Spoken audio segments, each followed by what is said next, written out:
அதாவது சமணம், பௌத்தம், சைவம், வைணவம், சீக்கியம், இந்த 5 மதங்கள் இந்தியாவில் உள்ள மதங்கள்.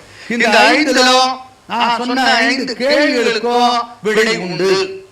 சமணமும் பௌத்தமும் கடவுள் நம்பிக்கையில இழந்த மதங்கள் ஆகையினால அவர்கள் என்ன அடிப்படையில் இந்த 5க்கும் பதில் சொல்றாங்கன்னா, போன பிறவி, இந்த பிறவி, அடுத்த பிறவி, போன பிறவில செய்தது இந்த பிறவிக்கு வரும், இந்த பிறவில செய்தது அடுத்த பிறவிக்கு வரும் சொல்லி பிறவி சுழற்சி கொள்கை அது ஒரு அழகான கற்பனை என்று நிரூபிச்சிருக்கிறோம்.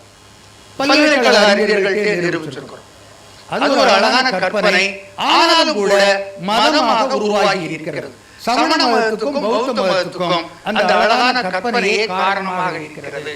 கடவுள் கொள்கையை மறுத்து அவர்கள் போன பிறவி, இந்த பிறவி, அடுத்த பிறவி என்ற பிறவி சுழற்சி கொள்கை, கர்மா தியரின்னு சொல்லுவாங்க.